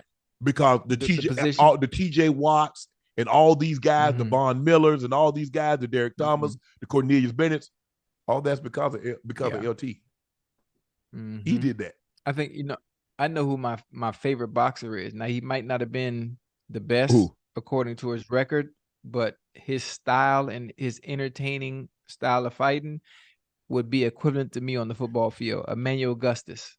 I'm not familiar with him. Emmanuel Augustus, they call it. His nickname was the Drunken Master. Now, if you Google him or you watch some of his YouTube stuff, you'll understand why he's my favorite. Now, he wasn't obviously from record wise, he wasn't the best, but entertainment value, he reminds me of Prince. He's like Prince. I was gonna say that's who reminds me of you, Prince Nassim, about the dancing and turning. Doing flips over the top rope and all kind of foolishness. Yeah. But for those two right there from an entertainment aspect, man, two of my favorites, man. Two of my favorites. To be able to, as difficult as boxing is, which I consider boxing to be the most difficult sport there is, for them to be able to entertain the way they do in the ring. I just would love to see what their conditioning was like to prepare for a fight, because the shit they do was crazy. Yeah. Oh yeah, you ain't gotta tell me. I know. Patrick Rendon donated $20 and asked Shannon, "Is it true you recited Derek Thomas' girlfriend phone number in the middle of the game?" Because DT, no one heard what I said or didn't say, and he's not here to refute it. I just let that go.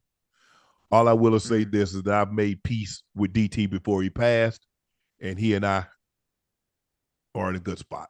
So I'm gonna leave it at that. No place _like_ Holmes donated. Unc, it was a shame you were not a first ballot Hall of Famer. What were your thoughts going in the year you got called up, and how did you feel once you were called up? After I didn't get in on the first 2 times, I really didn't have a whole lot of expectations. I know my grandmother had started to get her health was starting to deteriorate even more, Ocho. And I at least wanted me to be able to tell her, Granny, I'm in the Hall of Fame. And I remember when I got that call, and I called her, I said, Granny, I made the Hall of Fame. And she's like, well, what's that, baby? I say, Granny, that's where all the good players go when they retire. She say, ooh-wee, that sure lives nice. I sure hope I'm around to see it. I said, you will be, Granny, you will be. Now, my grandmother passed a month before the actual ceremony. And I believe that was her way, because my grandmother knows she couldn't go and hear me give that speech in that present body. She couldn't see me give that speech in that present body. She had to leave, Ocho. She had to leave in order to hear and see me give that speech and to give her moment. Because as I explained to the people, I said, you see this man that did this bus? He went to school to learn how to do this, to turn a bronze or wood into a figure. Me, I didn't go to gifts. I didn't go to school to give Mary Porter a face. I say, this, God gifted me with this, to be able to paint a picture.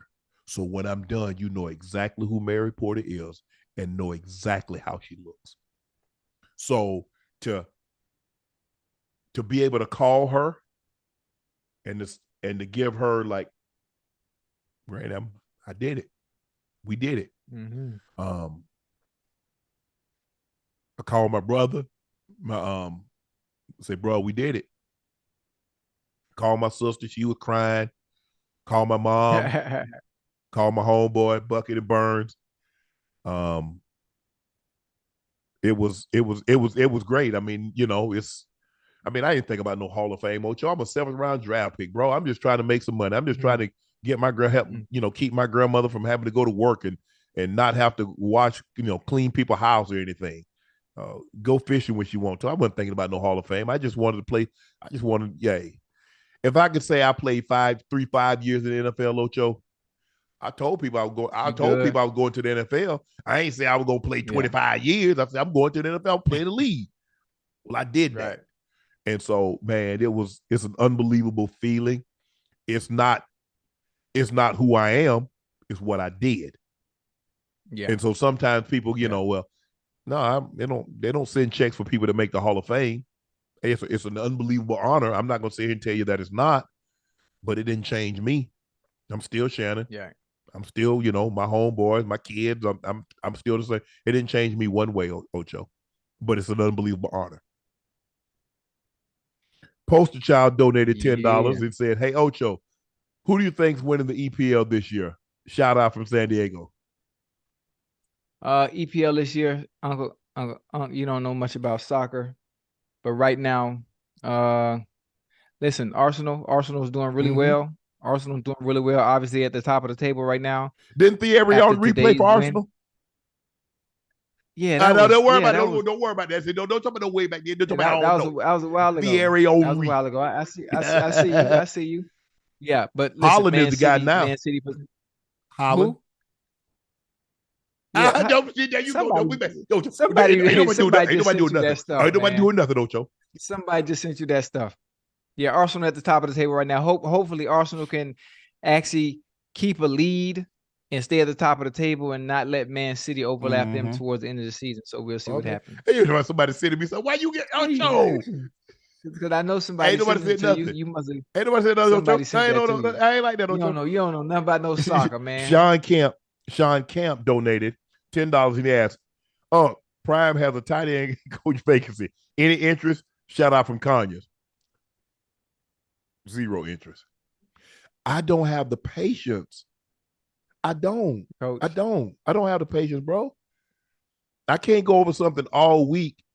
We meet about it. We practice it. We're going to go over the night before the game, and then you F it up. I'm going to lose it. John Marshall donated. He said, pardon my interruption. Yo, Ocho, I'm having a live debate on chat how you're a better receiver than Steve Smith. Can y'all please opine on this? I don't know about that one, Ocho. We all I don't know about that one, Ocho. I mean, what are we gonna debate?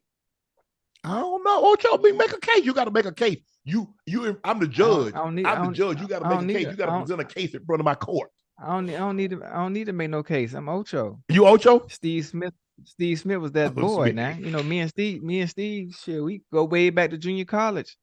He played a little longer than I did, but he was that boy. How long Smitty played? 15 to 16 years. I don't know. He played for a little Yeah, minute. because I he don't went to know. Baltimore. He played like 3-4 years in Baltimore. Because What he played? Smitty came out in 01. Because my last Pro Bowl he was a rookie and he was the returner for the NFC. Mm-hmm. He played Yeah. 16. Yeah. Yeah. Yeah. He played 16? Yes. Yes. God damn. Yeah, that boy was JVille nice. NC donated $5. Asked, from a single father with 2 little boys, how did you instill value and discipline in your children during the season or when you couldn't be there? Ooh. That was the moms. Why was I getting ready to say? Because their mom told them, your dad not lenient like mom. Mm-mm. Your dad is only going to tell you something one time. That's it. And he's going to talk to you in a tone that you're not used to hearing. So the kids were on their best behavior. It wasn't until they got to be teenagers, but the kids really know. It was just my oldest. Because my oldest, she lived with me her junior and senior year. So she's a 16, 17-year-old female going through all of what they go through. She wants what she wants. She's strong-willed. And so, we have to have a lot of conversations. And one of my favorite lines, Kayla, don't make daddy lose his job. That's a good one. Don't make daddy lose his job. But it's because you hate Ocho, because during the season, they would come out for a couple of games before it got too cold. And back then, I would have to, they were good. My sister would either fly to bring them, or my son, my girlfriend would go get him, and his mother was great about, like, okay, I trust you, you trust her with our son. So back then you could walk the kid, you walked out. It wasn't you had to have a ticket. She walked the kid. My ex would get off the plane, get him, do their pleasantries, and get back on the plane and bring him. And then I had to work, so she's handling that. Or come time for trick or treat, she take him to the facility. She go get him, go get him a costume and take him to the facility. So, but it's tough. It's tough when you're not there full time, and you want things a certain way, and that's not the way. Because think about it, Ocho. 90% of the time, they do it a different way than what they would do it with you. And they young, they 4, 5, 8 years old. They're like, well, man, I've been doing it like this forever. Why I can't do it like this now? Right. Yeah, that's funny. The discipline and the morals and the understanding, the value of a dollar, all those other things. Obviously, when I was in season, one of the things that I say it from time to time on here, the importance of those you have kids from, the importance of being on the same page with those that you have kids from, and understanding, as long if you two are on the same page, everything else is easy, especially when it comes to getting the kids to understand right from wrong, understand the value of a dollar, understanding the life lessons and why things are or why they are. Just it makes life so much easier, when it's done that way, instead of always being combative, instead of always arguing, and then always arguing, well, you get the child, and it causes so much mess and so much dysfunction. We definitely try to, not to argue in front of the kids. Didn't always work out like that, because hey, you got your point, you want to get your point in, I want to get my point in. Right. But when it came down to it, well, what do they want for Christmas? I get it. No, they don't need that. No, get it. Right.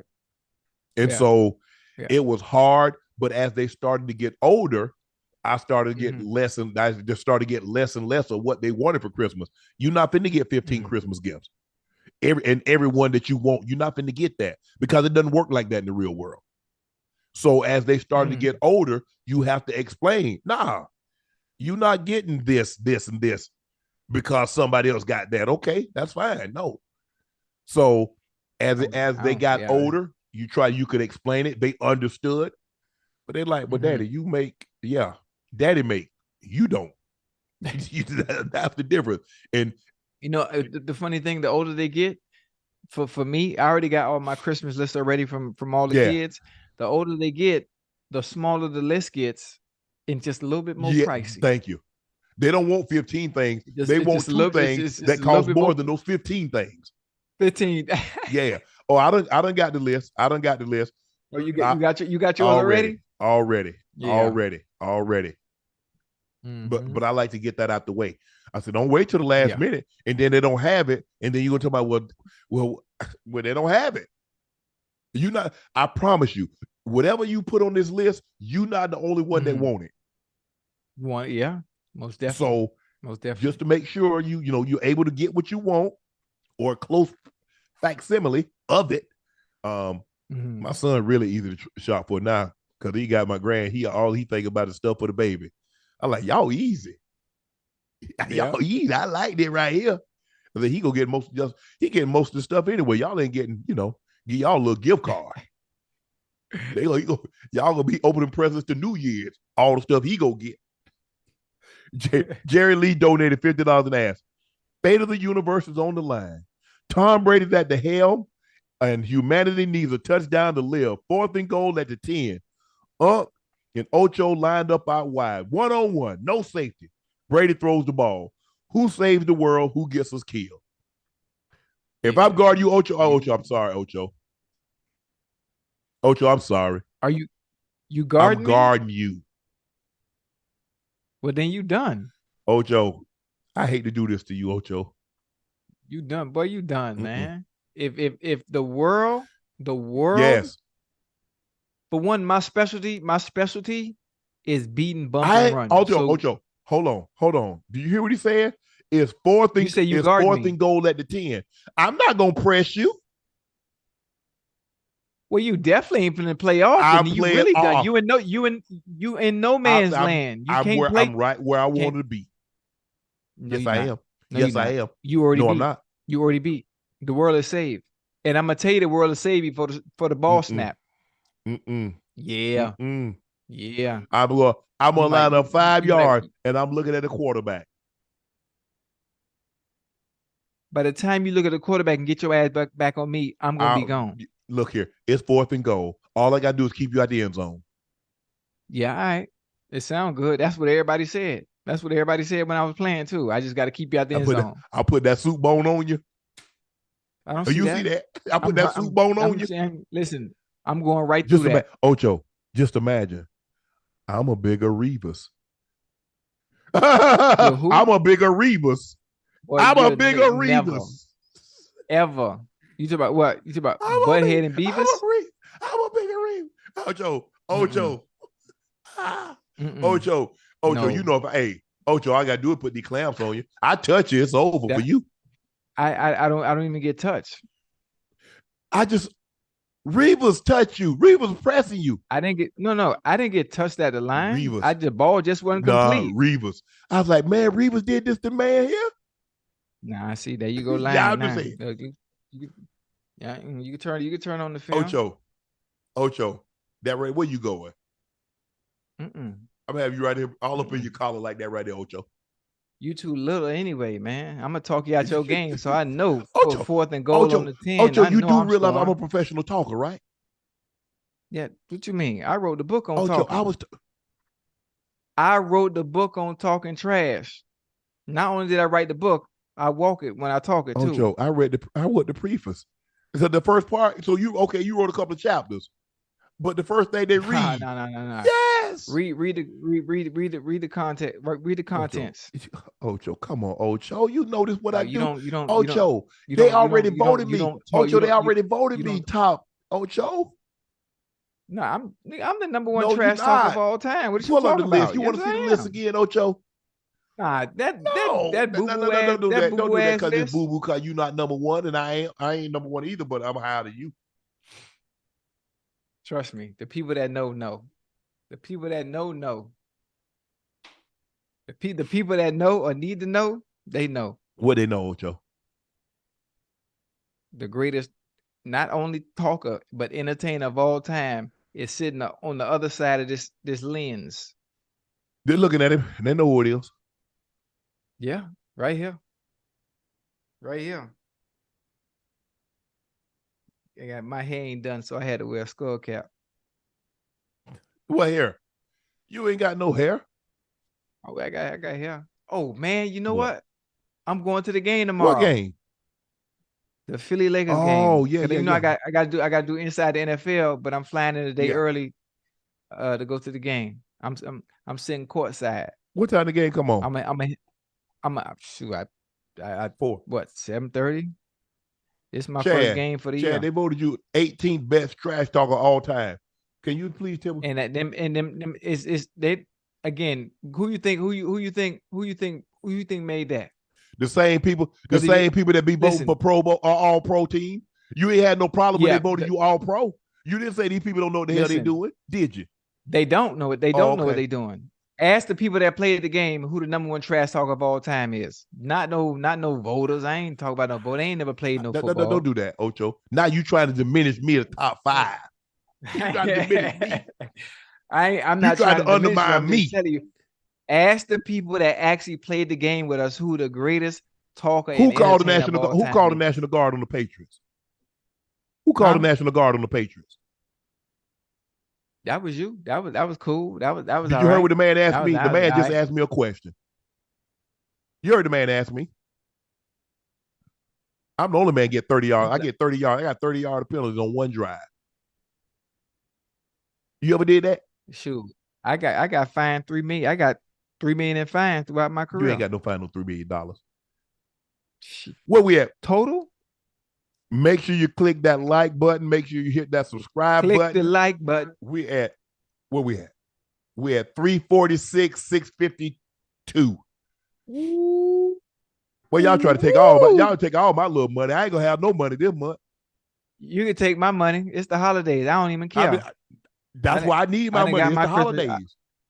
I done got my Christmas shopping out the way. I ain't got mine. You should have been. Sure, I finished Christmas shopping in August. You late. Hey, mom, sister, brother, 3 kids, grandkid. Well, you don't want me to name all my kids. Don't do that. Yeah. You ain't boy. You got it easy. See, my mom. I got mine. I just give my mom and sister money. That's it. They don't. You get here, get what you want. Yeah. I don't know why. I mean, it's Christmas every Christmas every month for them. Yeah. Hey, that's you wear the crown. No, I just think the thing is that at this juncture, the last thing my sister, because she had the most important job, because she had to be there and protect the most important asset, which was our grandmother. Right. So my mind and my brother's mind could be at ease. She gave up whatever she might have wanted to become or what she wanted to do to make sure Granny was taken care of. So for that, there ain't no price tag. We've been taking care of my sister. My sister hadn't had a job since the late 80s. But taking care of Granny, that was a job. That's her job. Right. Whatever Granny need, whatever time of the night, whatever it is, hey, you there. You handle that. And for that, you'll never have to work a day in your life. My mom, well, she had the most important job. She gave birth to me. So her job, she getting royalties for the rest of her life of what she did in 1968. You know how people say they own their catalog? Well, I'm a catalog. Yeah. And then my brother, hey, he's straight too. You got any brothers, Ocho? Yeah. Chauncey, I know Chauncey probably you watching Sam. Yeah, Shanita. Got my sister Shanita. How many brothers and sisters you got? That's it. So it's 4 of y'all? That's it. Yeah. Yeah. Where you fall at in the rank? Number 2. I mean, we all in on 46, 45. Yeah, right down the road. Mm-hmm. Yeah. Ocho, you need to stop this though, man. Beautiful Man, you know, thing. every time people say, man, Ocho be trying to set you up, you need to let Ocho set you up with such and such, set you up with man. Bro, Yeah. no. Why? What's wrong with it? What you Because scared of? Ocho, they ain't ready for me. You know, I be on them diamonds, Ocho. So, you know, leave me alone. Hey, listen, can I ask you Yeah. a question? Like, I listen to rap, but I don't listen to much rap to where I understand. But if I'm not mistaken, Megan Thee Stallion, her music, most of the time, the people, when you rap about things that you know and experiences that you do, and you be talking about that diamond. I don't think that's really gonna work. That's the point of her name. The point of her being a stallion. It supersedes anything that you're Ocho, saying. I know she. So I think good. Are you scared? No, but hey, I understand, Ocho. My grandpa used to say, boy, they can look down longer than you can look up. They look up longer than you can look down. You know what I'm saying, Ocho? But hey, yes, sir. I have a stretched out like a 2:45. You know what I'm saying, Ocho? Don't play with me. Ocho, you better stop playing with me, Ocho. Huh? Man, please. Man, I'm Ocho, boy. I bet I got that liquid now on me. I keep that liquid on me now.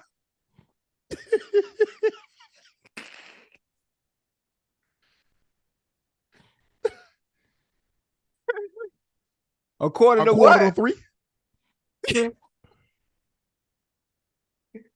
Meg, I know you're gonna see this. Meg, I know you're gonna see this. 3 ways. Do it to it 3 ways, Ocho. Deep, hard, and continuously. You know what I'm saying? That's all I got, boy, Ocho. You better stop playing. Meg. What? Meg, I know you're gonna see Meg this. ain't gonna see nothing. Meg, I know you're gonna see this, Ocho. Man, listen, Meg. Unc right here, man. I'll let him. I ain't got to say nothing. I ain't got to say he's shooting his shot. Ain't no shooting no shot. Man, look here, man. We just having some fun, Ocho. Yeah. It's all that's how it starts. Opening up like saloon doors. You better stop pitching. Ocho, boy, y'all don't know about O'Shea. Boy, Shea was hell when he was well.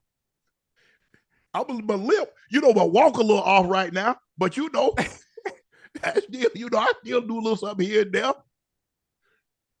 Hey, listen. Boy. Nah, you already had you got a bad hip. They think good. Them things good. Slow down. No, they good, Ocho. They good now, Ocho. And let me hit Meg people, man. No, you don't need to hit Meg people. You don't need to hit Meg people. Yeah. I don't want no problem, Ocho. I just, me and you we just chewing the fat. Don't get scared now. I'm scared.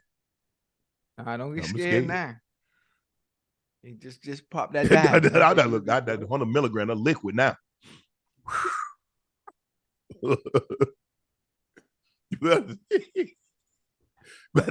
that liquid now, they don't do the pill. They got that liquid. That thing fast acting. Yeah, man. It's the truth. Okay. I got. I mean, I ain't got to try that, but I guess whatever works. I ain't got that yet. Work. Yeah. Mm-hmm. What's wrong? What you laughing for, Ocho? What I do now? Hey man, you gonna get me in trouble, man. What I do, Ocho? I'm just trying. Listen. I'm just. That's all I did. I throw my hands up, Ocho. I ain't bothering nobody. Yeah, I thought I got that text told me keep it cute. My bad. No, I'm good. I'm good. Yeah. That's all we do, Ocho. We keep it cool on here. I ain't got nothing. Yeah. Yeah, we gonna, hey, like, you ain't got to say much. I'm gonna take the cue. I'm gonna do what I need to do on my end, man, to make sure Meg get to you. But she gonna see this. Shoot, Meg might be watching. Yeah, that got a nice little ring to it. Unc and the Stallion. Man, Meg knees too good. Man, you see how Meg be bouncing on the knees, man? Oh yeah. She must be had knee. Yeah. Her knees like Barry Sanders' knees. You know how Barry knees be curtain. A bad lead. She got good knees. She got good knees. You got bad hips. She got good knees. That's a perfect match. Ocho, I'm cutting out. How she gonna be stretched out, Ocho? Like a quarter to three? Quarter to three. Hey, you better stop playing, Ocho.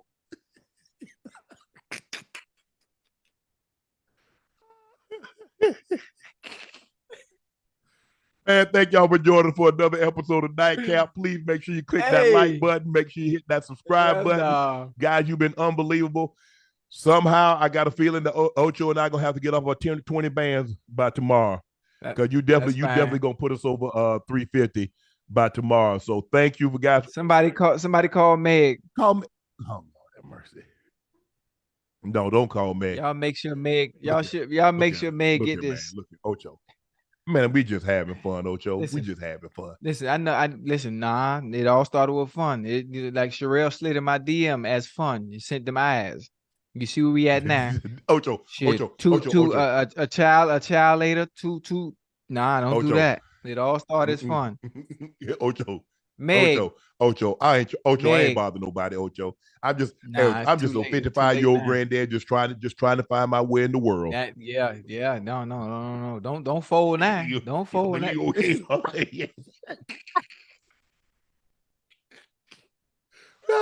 You see what I say? He say, nope, I ain't got nothing for you. Nope, I ain't got nothing for you. Ain't got nothing for you. Ain't got nothing for you, Ocho. We gonna get you right though. We gonna get you right, baby. You ain't too old now. We ain't too old. We gonna get you right. Nah, we ain't too old now. Oh Lord, have mercy. Yeah, we got to go, Ocho. I got to go to work in the morning. Stephen A. and Molly gonna be in studio. We in LA tomorrow. Okay. Yeah. So y'all handle that, man. We definitely. I got a flight in the morning, man. Yeah. So you have some talk back about the game because the game's at what 4:00? Oh, yeah. 4:30. I think the game's at 4:30. Nah. Oh, your time, like 7:30, 8:30. One of them. I don't know. I just want to sit on this. I'm sitting courtside. I just want to heckle them boys, talk shit. Man, you ain't gonna do nothing. 5:15. No, I'm saying the basketball game. You going to the basketball game? The Lakers and the Philly Sixers. Lakers. I think that's at 4:30 my time.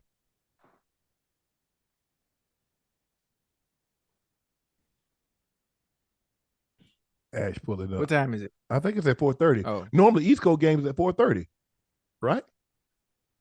It's at 4:00. Okay. Yeah. Thank you for joining us for another episode of Nightcap. Make sure you click that like button. Make sure you hit that subscribe button. We're at over 346,000. There's no question in my mind. We're going to reach that magic number of 350 tomorrow, and 40 winners will win $500 each. That's right. Ocho and I will be giving away $20,000. 20 bands. So thank you. I'm your favorite sports uncle, Shannon Sharpe. He's your favorite number 85. Bengals legend, Ring of Famer, Chad Ochocinco Johnson. We'll see you tomorrow. Thank you. I love y'all. Good night.